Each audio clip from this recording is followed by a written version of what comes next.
Olá, tudo bem? Estamos aqui novamente ao vivo e eu estou te convidando para falar de um assunto muito importante, que é a saúde mental, que é burnout, principalmente com executivos. Eu que estou dentro das organizações já atendi alguns coaches e mentees meus com essa síndrome de burnout. Se você nunca ouviu o que é burnout, burnout é um cansaço muito forte, físico, emocional, que abala a autoestima, que abala com uma série de atividades que você tem no seu dia a dia. Então, por exemplo, existem muitos profissionais, muitos executivos que recebem uma sobrecarga muito grande e a partir daí começa a ter deficiências, é lógico, refletidas no seu trabalho, mas especialmente na sua condição física, na sua saúde mental, com grande estresse, profundo estresse. E para isso, eu vou convidar uma pessoa incrível, que é o Leonardo Susarti, sem o E no final, Leonardo Susarti, que é um jovem executivo que tem uma energia incrível, e você vai conhecer ele agora. Eu já vi que ele está aqui presente, eu vou convidar ele para entrar comigo. Léo Susarti é uma pessoa maravilhosa que você vai ter o prazer de conhecer aqui. Ele vai entrar daqui a pouco. Então, eu te convido a ficar com a gente e falar sobre esse assunto tão importante. Oi, Léo, bem-vindo, querido. Obrigado, Cris. Boa tarde. Tudo bom? Muito bem-vindo. Léo está trabalhando, lógico, está aí em cima de um prédio, a gente conversou há pouco, encontrando um espaço na agenda dele que está bastante abarrotada, né, Léo? Que vem lá do Nordeste para reuniões o dia todo em São Paulo, depois pega o avião, volta para casa. Como que é essa loucura do dia a dia, Léo? Conta pra gente primeiro o que você faz na empresa, quantos anos você tem, há quanto tempo você é executivo. Vamos lá. Que demais, Cris. Primeiro, feliz em te ver de novo. Pena que não deu para ser presencial, né? Apesar de estarmos em São Paulo, mas essa distância de 20 e poucos quilômetros aí, para a gente, acaba dificultando muito, né?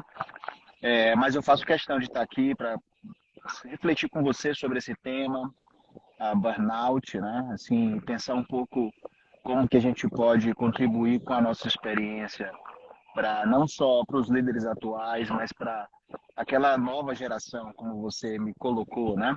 Eu fico feliz de ter recebido esse título, como uma nova geração de liderança, e se você está me trazendo aqui, me deixa ainda mais orgulhoso, porque eu tenho algo a dizer sobre as coisas que penso. Eu tô completando 18 anos de carreira, Cris, e trabalhei minha vida toda aí na área de saúde, né, na parte de indústria, seja ela farmacêutica, seja ela dispositivos médicos.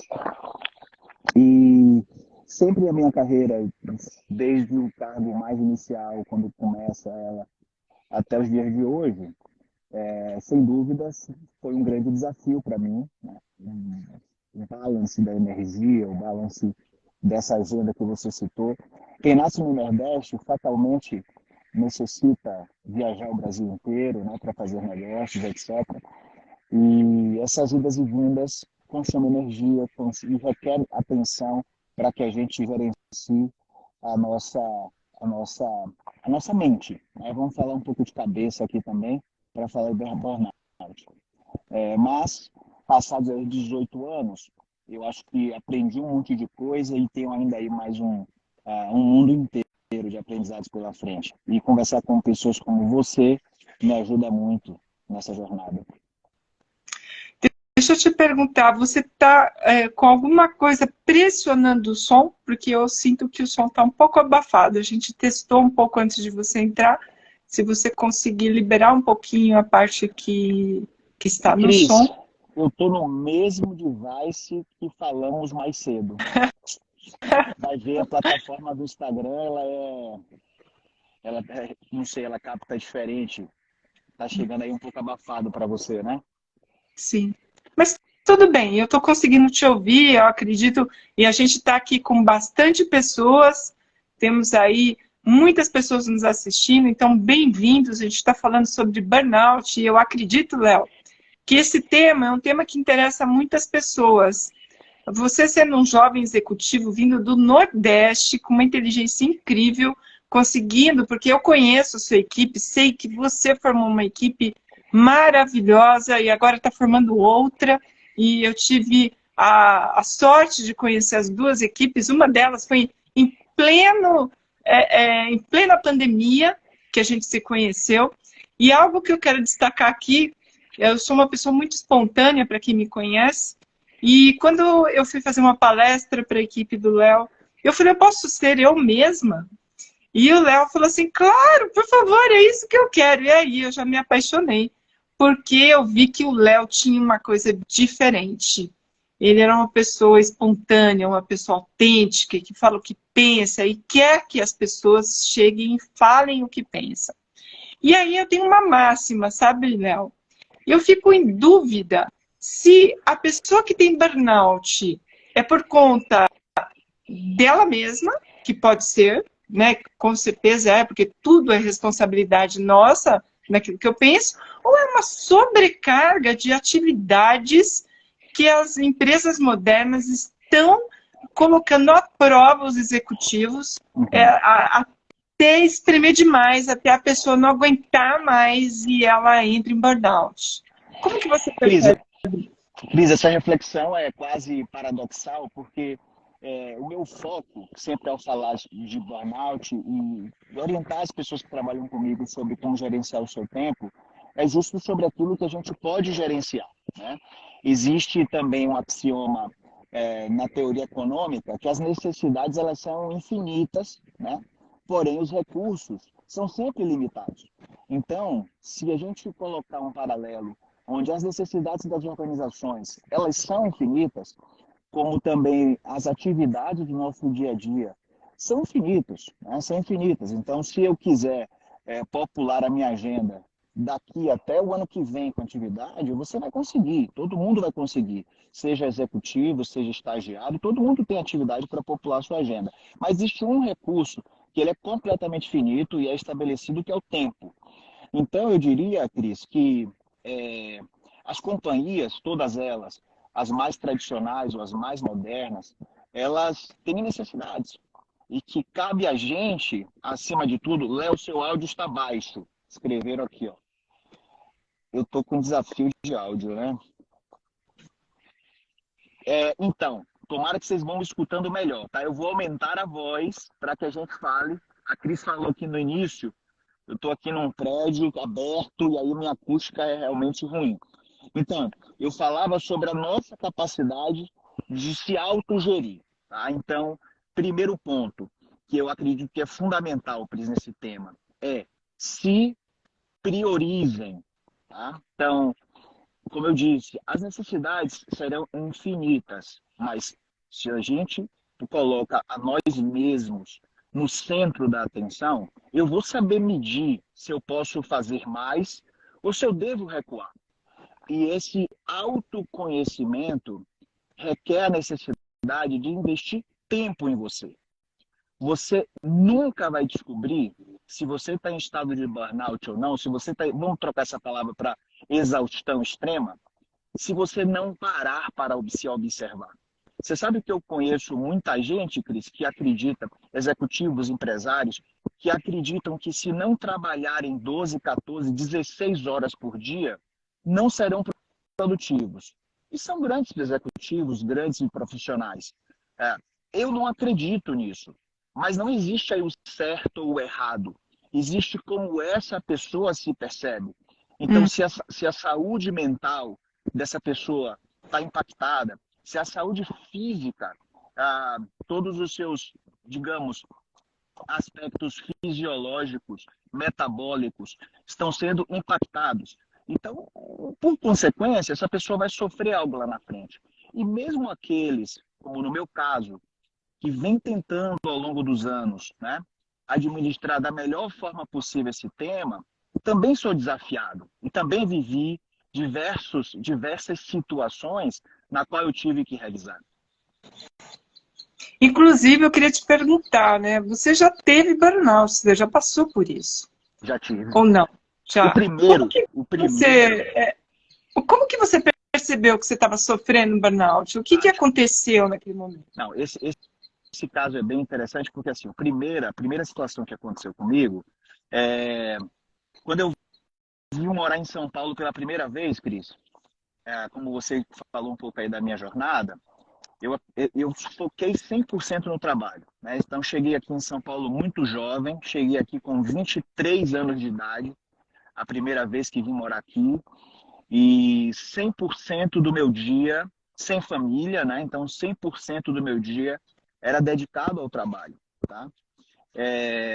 Quais foram as consequências de como eu me observei que não estava num caminho muito bacana? Primeiro, eu ganhei nada mais, nada menos do que 12 quilos. Tá? Nossa, Com o peso, eu cheguei na casa dos 93 quilos. Né? puxa, Hoje eu tenho 85, mas não é só a métrica, né? Mas como a gente observa o acúmulo de gordura, com o peso, todos os meus índices, todos os meus marcadores de exames, eles estavam semelhantes a um homem de 55 anos.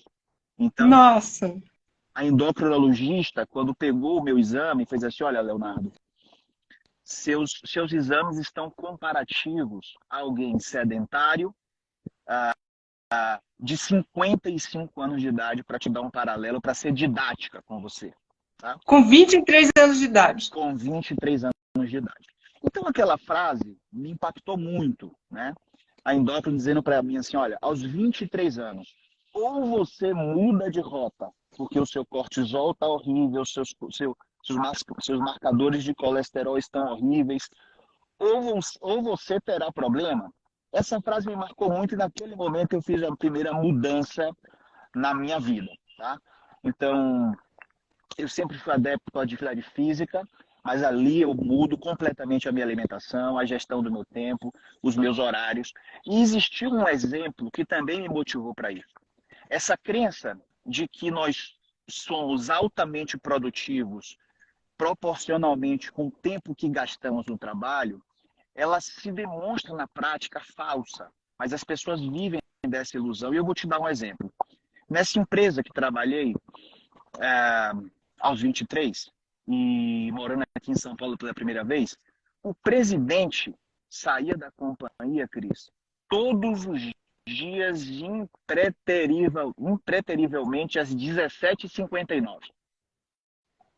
E aí eu ficava no escritório, né, olhando ele sair, ele apagava a luz, cara, mas o cara é o presidente.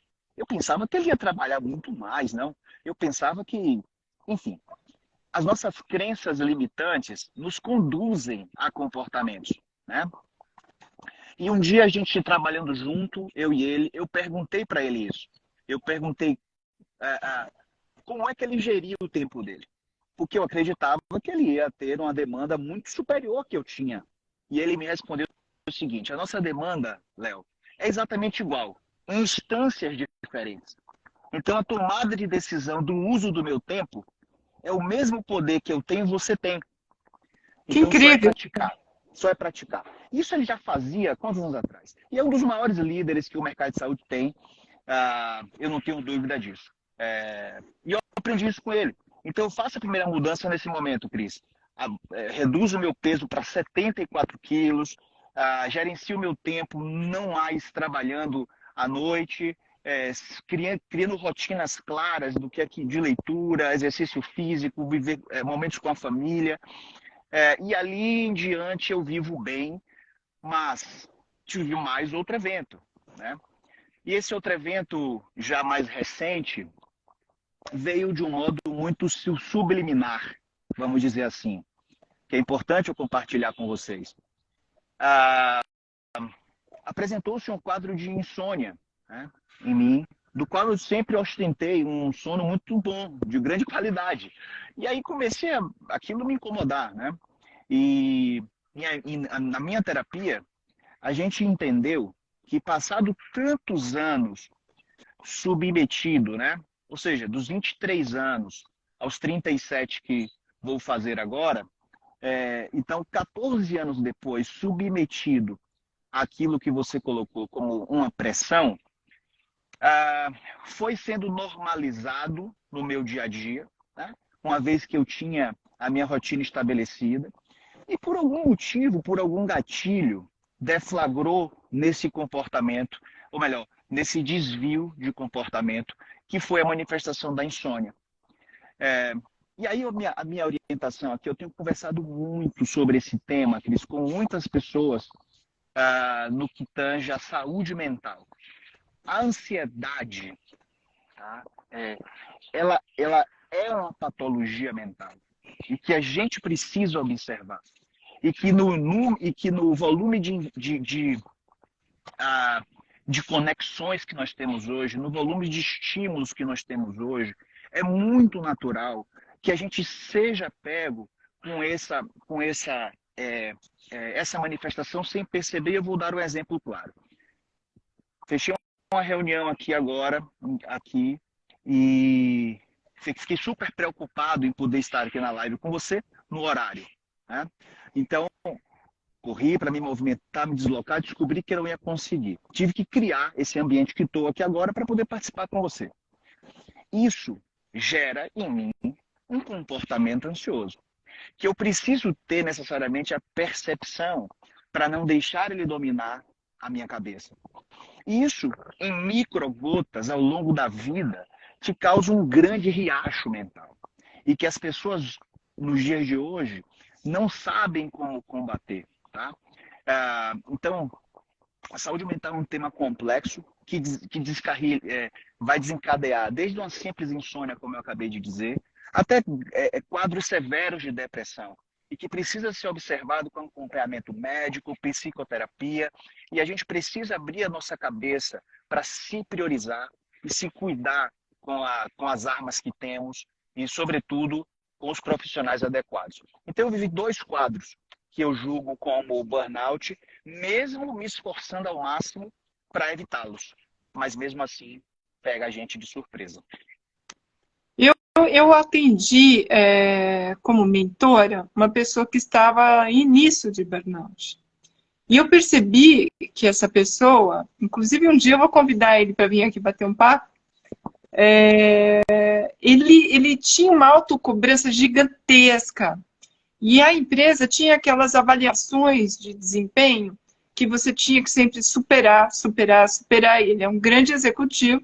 Uhum. E aí, se você não supera, você tem a cobrança gigantesca. Então, assim, sinceramente, eu vim de RH, eu implantei as avaliações de desempenho em algumas empresas que eu trabalhei lá atrás, e hoje eu sou uma defensora para que não aconteça, né? Que não tenha avaliação de desempenho. Por exemplo, o que eu observo na sua equipe? Eu vejo que você é uma pessoa aberta para conversar, você está disponível para a sua equipe chegar até você, conversar com você, você gera um ambiente de segurança psicológica e fala para as pessoas, se você tiver algum problema, vem conversar comigo que eu te apoio, eu te ajudo. Você vê isso como uma possibilidade, né? Isso é o que eu vejo, tá? Uhum. E eu conheço a tua equipe, sei o que eles falam para mim. Não é só o que eu falo, são o que as pessoas falam para mim a seu respeito. E eu não estou aqui te enaltecendo, mas eu estou falando para mim uma realidade que eu escuto isso das pessoas que estão à sua volta. E a pergunta é, será que a gente tem que mudar essa questão, essas avaliações que nós temos dentro das organizações? O jeito, a GE, por exemplo, na GE não tem mais avaliação de desempenho. Eles lidam com outra forma. E aí eu queria ouvir de você, Léo, como que você vê que as empresas podem ajudar, os executivos, as pessoas, colaboradores, né, a terem um pouco mais de saúde mental e segurança psicológica no dia a dia delas? Olha, primeiro, Cris, eu queria começar pelo fim, segurança psicológica, né? As pessoas encontram segurança junto a outras pessoas de verdade. As pessoas não buscam personagens, né? Então, líderes de pessoas, líderes de negócios, necessariamente precisam se autoconhecer, se autodesenvolver para poder aportar algo bom do lado, né? Seja do lado para cima ou para baixo, não importa, o vetor da hierarquia, né? Mas o grande X da questão sobre o debate do modelo de avaliação das pessoas, você me conhece, né? Assim, eu sou super aberto ao debate, à reflexão e à tentativa de coisas novas. Como, por exemplo, eu também acho que não temos, ao menos nas organizações que conheço, né, e que convivo com outros colegas, nós não temos os melhores modelos, na minha visão, de avaliação de performance. Eu acho que tem muito para crescer, muito para evoluir. Mas aí, nesse ponto que você tocou, é o que eu chamo sempre com quem trabalha comigo, respira, tira o piano das costas. Quem está colocando esse piano aí? Né? Então, a gente precisa parar um pouco e pensar, cara, por que eu estou fazendo isso comigo? Outro dia, numa palestra, até para um grupo de enfermeiras, dentro da pandemia também, a gente falava sobre essa questão psicológica, etc. E eu falei sobre essa necessidade dos líderes serem super-heróis. Então, você imagina para um diretor médico de hospital, você imagina para uma gerente de uma CME, você imagina para uma gerente de centro cirúrgico, na época da pandemia, né? Assim, um chefe de UTI, em plena pandemia, ter a responsabilidade sobre si de salvar a todos. Quem deu segurança psicológica a essas pessoas? Se não elas mesmas, na força interna de pensar, olha, eu tenho aqui uma missão, mas eu não posso levar o mundo Atlas nas costas. Então, eu acho que esse balanço, Cris, é fundamental para a gente se autocobrar menos. E, de novo, no mundo de hoje, onde está tudo tão imagético, tudo tão comparável, é muito fácil hoje eu querer ser igual a Cris Maziero. Hoje está muito na minha mão. Por quê? Porque as pessoas que vão passar aqui nessa chamada, já entraram 15, saíram 15, entraram novas 14. Então, assim, no final da centena de pessoas que a gente impactar, vão sair daqui com uma imagem minha, né? Não com que, de fato, eu sou o que você é. Então, o que a gente precisa é desconstruir as imagens. Sabe, daquele executivo, alta performance, infalível. Isso não existe. Essa figura não existe. Dentro de todas as organizações existem pessoas, seres humanos, e que a gente precisa entender mais o outro como ser humano e não como número performático, né? Não como conceitos de comportamentos. Então, eu acho que a gente precisa ter uma linha de avaliação, de objetivos claros que nós todos precisamos entregar. Eu acho que não necessariamente precisamos nos autocobrar para overperformar em tudo, mas nós precisamos nos cobrar para entregar o que é o nosso melhor.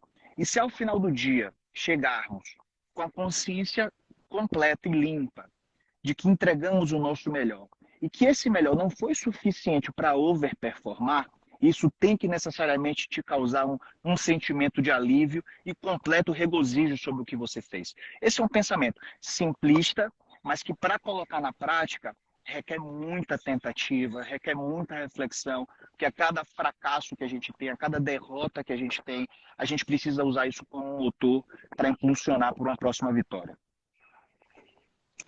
E a gente fala muito da questão de vulnerabilidade, né? Você falou assim, olha, eu tenho que mostrar que eu não sou um super-homem, que eu sou um líder, sou uma pessoa, eu sou um líder, mas eu sou uma pessoa, como todas as outras.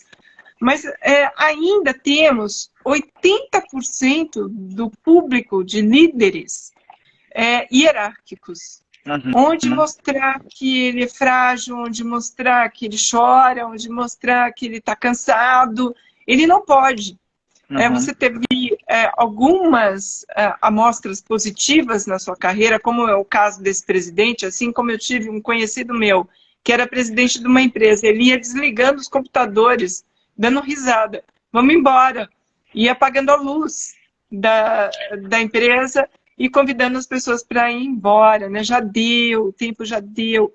Então, assim, como que a gente lida com isso? Porque ainda temos 80%, né, principalmente as empresas brasileiras, de líderes hierarquizados e que acreditam, sim, que são super-homem, que ele precisa saber de tudo para explicar, orientar a liderança. Mas aí a gente tem novos talentos chegando, nos jovens, a nova geração, como eu disse, te intitulei aqui, chegando com uma outra cabeça também, e daí daquele embate, sabe, dentro da empresa. Não sei se você vive isso, mas dá.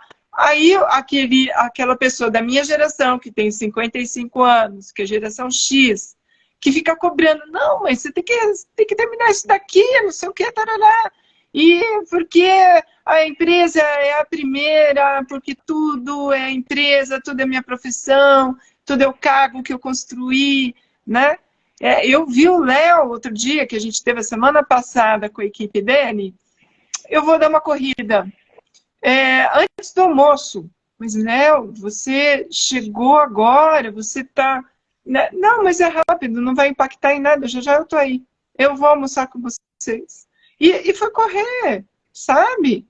Então, assim, como que a gente liga uma coisa com a outra? Porque a gente está num momento de transição e, além de tudo, temos a inteligência artificial, tem um monte de coisa acontecendo. E como que você consegue conectar essas coisas? Uma nova geração chegando, uma antiga geração que está na diretoria, presidência, gerência, também saindo e dando espaço para essa nova geração, mas ao mesmo tempo é agarrada a algumas crenças limitantes e, além de tudo, tem a inteligência artificial vindo acelerar tudo isso. Como que a pessoa, que é um novo líder, lida com burnout ou lida com essa pressão? Como que ela pode, né? Eu sei que você trouxe aqui algumas dicas, mas é muita coisa na cabeça, não é não, Léo? Ô, Cris, vamos aliviar todo mundo com o seguinte pensamento. É impossível evitar o sofrimento. Eu acho que a tentativa da gente evitar sofrer faz com que soframos. Você não irá conseguir evitar o inevitável. Ser vulnerável vai bater a sua porta e vai lhe causar sofrimento. A primeira posição de liderança sênior que eu assumi, eu me lembro de contar essa história em vários fóruns, numa reunião de board, Cris, eu entrei 2 horas depois saí sem entender absolutamente nada. E quando eu saí, o primeiro sentimento que veio à mente foi: você é uma farsa. Você não é competente o suficiente para estar nesse lugar. Então isso vai acontecer com todo mundo, seja com atletas de alta performance, sejam com executivos, sejam com vendedores, com secretárias, com enfermeiras, com médicos. Isso vai acontecer. Como você abraça isso, que talvez seja o grande jump off point, né? De onde a gente vai realmente saltar para um outro estágio. E aí, sofri muito, deixei de aproveitar momentos, porque segui me autocobrando. Até o momento que eu resolvi, cara, sabe de uma? Eu não sei. Para resolver o que não se sabe, precisa se perguntar. E durante as minhas algumas perguntas, algumas até super simples, respostas vêm com risadas, com piadas, e é tudo natural. Como você recebe o externo, só você pode gerenciar. Só você pode. Ninguém pode fazer por você. Então, eu acredito, Cris, que essa estatística que você trouxe ainda é real. Não somos, e aí estou incluindo você com a mega executiva de RH na sua carreira e que hoje trilha um outro caminho de orientar pessoas e desenvolver seres profissionais, mas primeiro seres humanos. Somos ainda uma exceção e isso não nos coloca num patamar de qualidade, tá certo? Isso nos coloca dentro de uma decisão que eu tenho na minha vida, que é o seguinte: eu vi que minha filha entrou aqui na live. Eu ia falar dela agora, das meninas, mulheres da sua vida. Eu não quero, isso é uma decisão minha, eu não quero que a minha filha ache que tem 2 pais.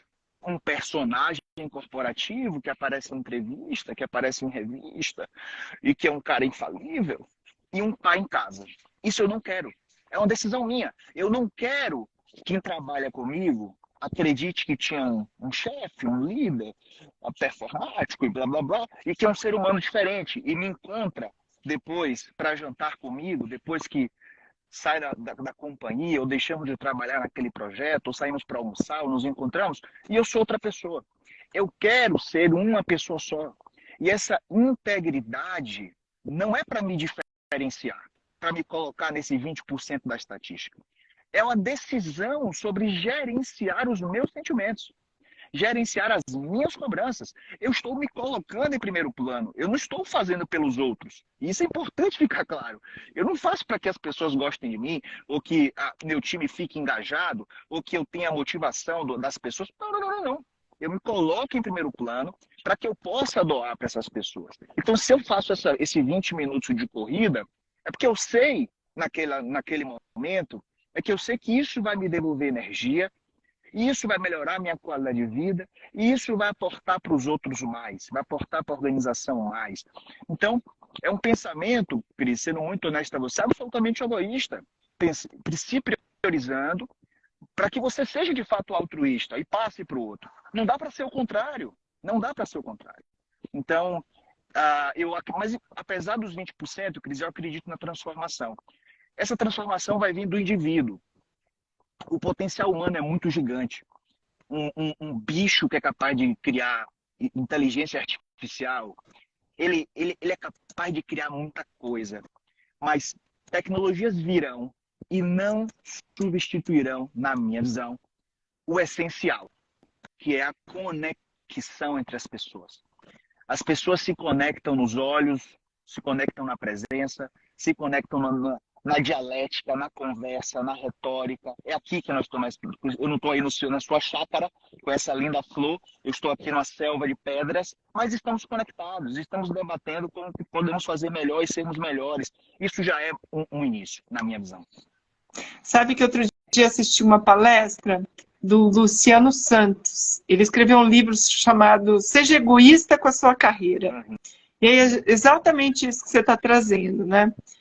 Eu escolho o que eu quero, está nas minhas mãos. Se eu começar a culpar que é a empresa, que não sei o quê, que fez isso comigo, né? Eu viro vítima. E aí eu não tenho como administrar, como gerenciar a minha própria vida. Se eu começo a culpar a empresa, eu tiro a minha responsabilidade, deixo de ser um protagonista e viro vítima de uma situação, né? E aí eu ia perguntar das 3 mulheres da sua vida. São muitas mulheres, viu? Eu só tenho mulheres na vida. Mas equipe, então, nem se fale, né? Tem muita mulher também. Você está mudando essa história de que só tem homem em cargos de liderança. A sua equipe, a maioria é mulher, né? Eu acredito muito no poder da diversidade, isso que toma hoje as companhias, né? Isso eu vivo a minha vida inteira com as pessoas que me relacionam no dia a dia. Me interessa demais a conversa com o porteiro, com o faxineiro, com o garçom, entender como é que ele pensa, com o motorista de Uber, qual foi a carreira dele, qual foi a trajetória dele. Isso tudo me interessa, esse movimento, digamos, das pessoas. E trago minhas referências muito de casa, Cris, né? Então, essas minhas mulheres todas, desde a minha avó, mãe, irmã, mulher, filhas, todas elas, né?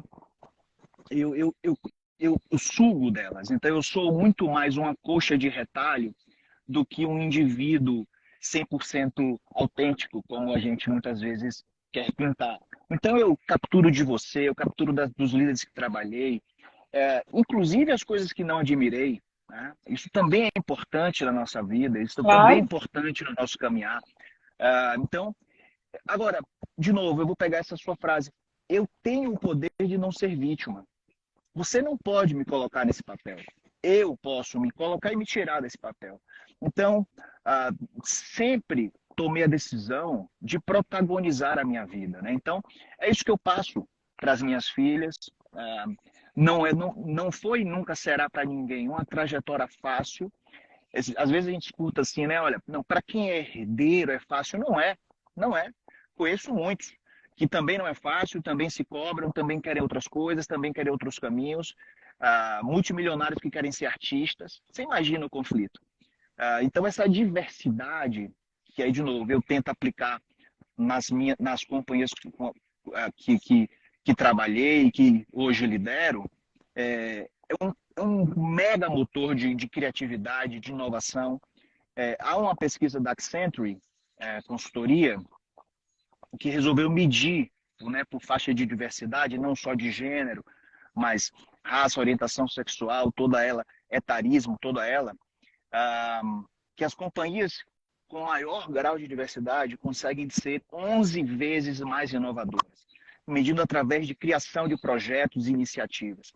Então, a pesquisa é um dado, é um fato, e que eu não contribuo só para a empresa. E, de novo, sendo muito egoísta com a minha carreira, essa diversidade contribui demais para mim.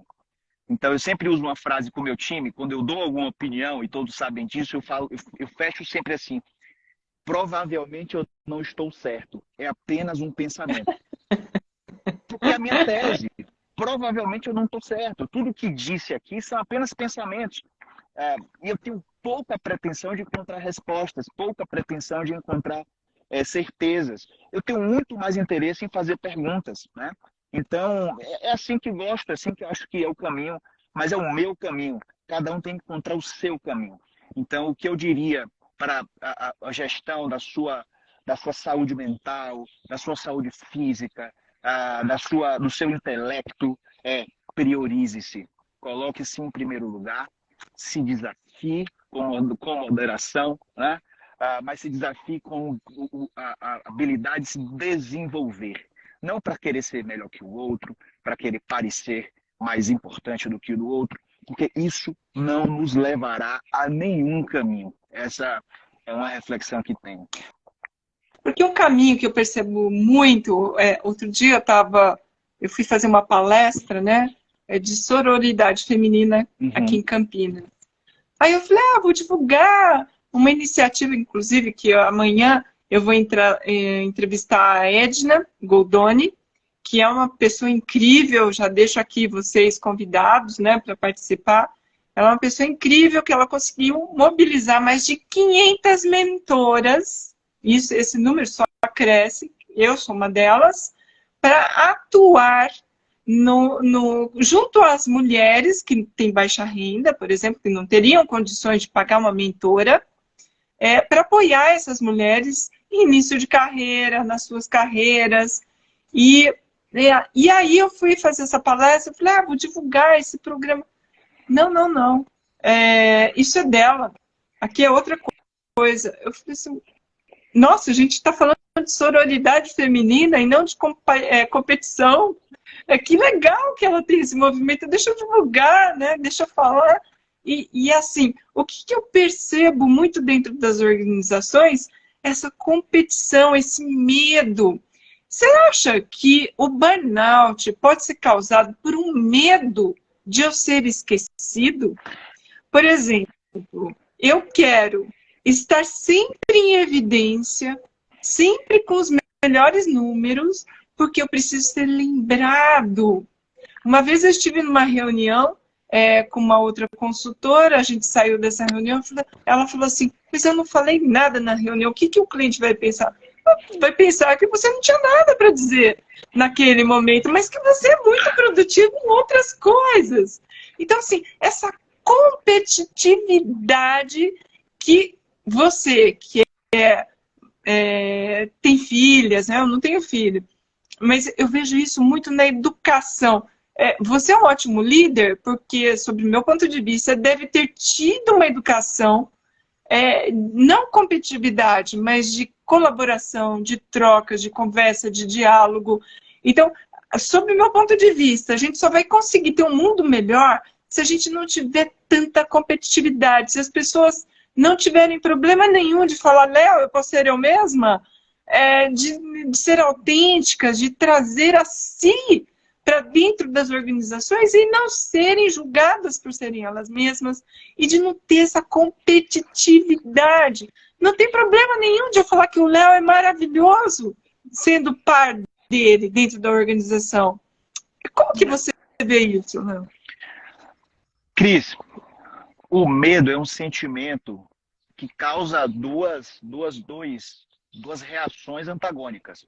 Paralisia e ação. É muito simples. Você tem aí cachorro e gato, muitos aí, né? Quando o animal está com medo, o que ele faz? Ele reage, né? E aí, de algum modo, muitas vezes violento. A violência corporativa, inclusive, tem um livro interessantíssimo de uma médica. Ela é médica e é também advogada criminalista. Ela tem duas formações.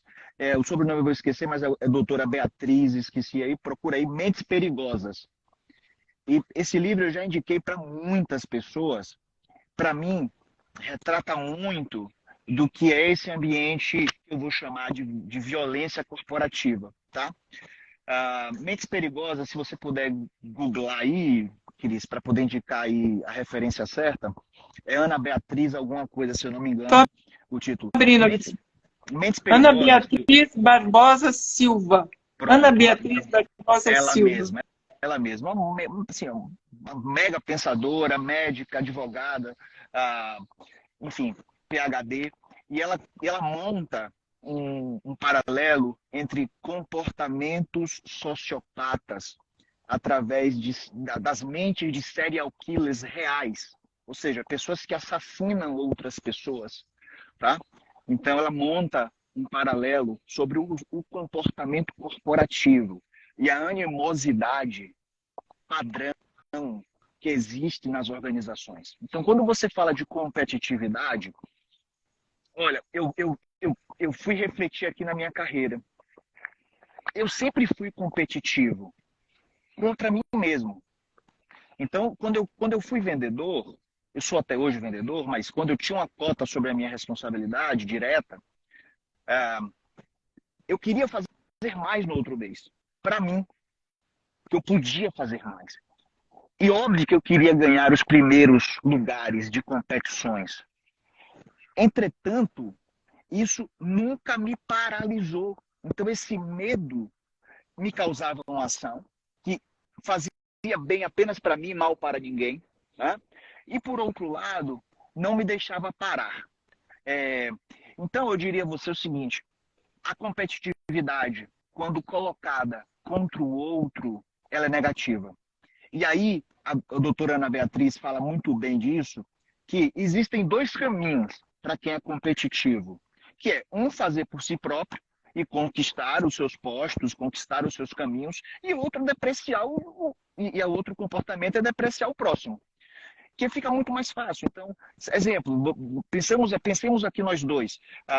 Você é uma pessoa que tem muitas habilidades manuais, digamos assim. Você faz um crochê maravilhoso. Então, se eu descredencio a sua habilidade manual, automaticamente a minha fica melhor que a sua. Então, se eu deprecio a sua habilidade, se eu não te acho tão boa naquilo que você faz, automaticamente eu fico mais em destaque do que você. Eu preciso fazer pouco, eu preciso me desenvolver pouco, eu preciso me desafiar pouco para superar aquilo que não é tão bom. Então, dentro de um contexto corporativo, isso toma-se uma outra dimensão, que são as conexões que eu faço para poder ainda vender a ideia de que você não é tão boa assim. Né? Então, fatalmente, é um ambiente que foi formado assim, forjado assim para ser extremamente competitivo. Eu busco, dentro da minha organização hoje, fazer com que cada um alcance, né, o seu potencial, que é único e não é melhor do que o outro. Tá? O seu potencial é único, só você é assim. Só com você, Cris, eu vou conseguir conversar as loucuras todas e reflexões que a gente consegue conversar. Isso não te torna melhor ou pior, né? É único. É só com você que eu vou poder fazer isso. Existem diversas outras pessoas especiais que atuam no seu segmento, como do meu lado de cá, eu não tenho dúvida também. Mas a gente precisa valorizar um pouco mais essa individualidade e essa capacidade de competir consigo mesmo, sem que isso necessariamente nos coloque em confronto com o outro. Então, mais fraternidade, menos agressividade. empatia, né? Líderes empáticos, de compreensão, de entendimento. E eu vejo muito que quando eu quero competir com você, eu tenho insegurança, eu não acredito em mim.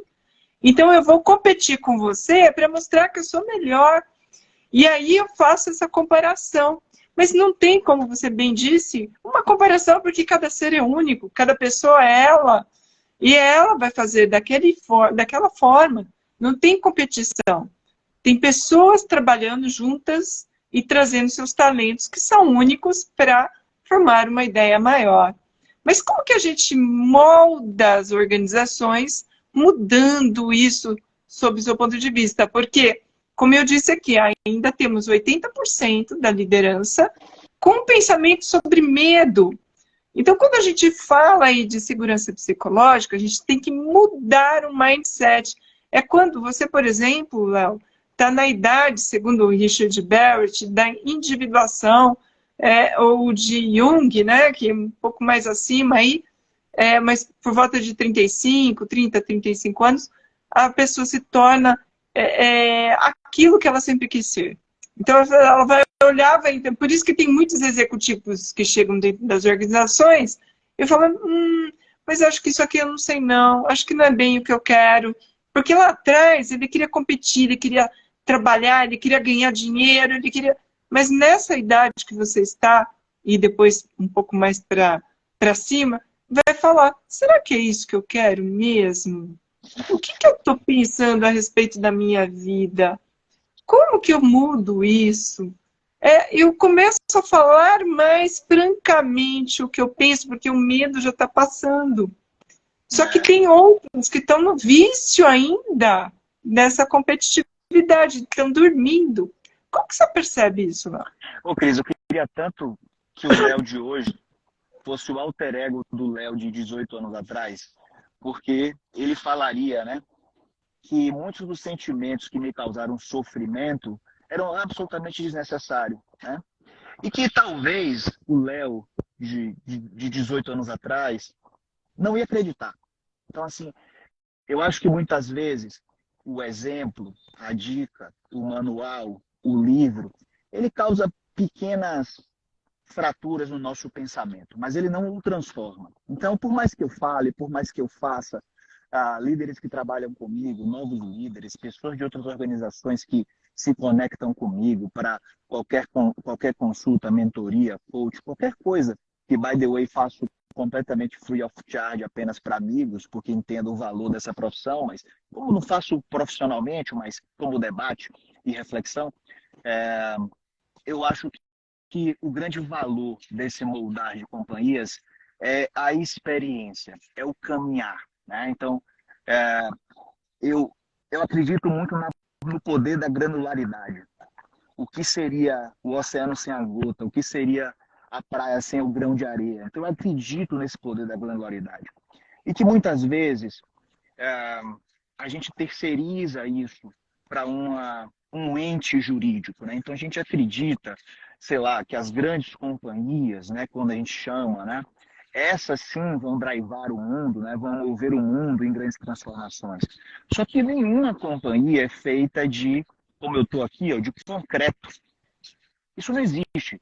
E ainda mais nos dias de hoje, onde a virtualidade permitiu com que a gente derrubasse os concretos, né? As companhias são feitas de vocês, cada um de vocês aqui, tá?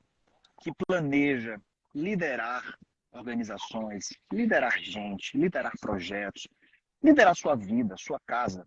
É feito de gente, é feito de sentimentos, né?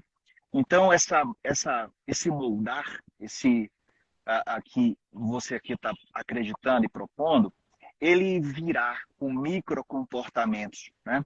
Outro dia, numa live,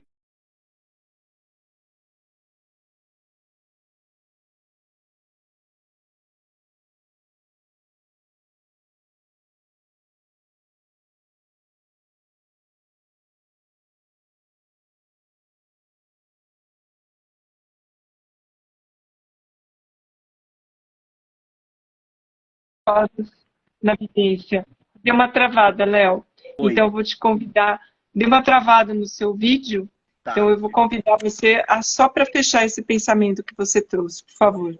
Tá, desculpa, eu não sei onde eu parei, mas eu falava que o filme o ganhador do Oscar, né, Tudo ao Mesmo Tempo em Todo Lugar, fala da importância dessas microdecisões e como isso pode realmente nos levar a qualquer lugar. Então, meu convite a todo mundo que quer de fato moldar não só a sua carreira, seu bem-estar, como também as organizações que lideram, que vão liderar, tomem microdecisões. Preocupem-se pouco com o que não enxergamos e vamos agir no dia de hoje agora. Léo, você é um grande, querido, maravilhoso amigo e não te considero mais como cliente faz muito tempo, você já é meu amigo, uma pessoa que eu quero estar sempre do lado, ter trocas, como você bem falou. A gente sempre senta para almoçar antes dos eventos e a gente viaja juntos aí para um universo diferente. Eu quero te agradecer imensamente por estar aqui com a gente hoje, por trazer sua sabedoria, seu conhecimento. É sempre muito bom falar com você, muita gratidão. E quero agradecer todo mundo que esteve aqui comigo. E com o Léo, lógico. Eu agradeço a você, Cris, e a todo mundo também. Já falei a você da minha gratidão, das nossas vidas terem se encontrado. Pessoas assim completamente essenciais como você, e são o que são. Então, eu nunca vou me esquecer dessa frase. Posso ser o que eu quiser ser? Nesse mundo, só me interessa esse tipo de gente. Quem realmente vai ser o que é. Porque eu apenas quero dar para o universo o que sou. Então, agradeço a você por toda a confiança e espero que a gente tenha tocado ao menos 0,5% na cabeça e no coração de alguém. Conseguimos, sim. Beijo enorme para você. Beijo para todo mundo. Tchau, querida. Tchau, querida. Até logo. Tchau.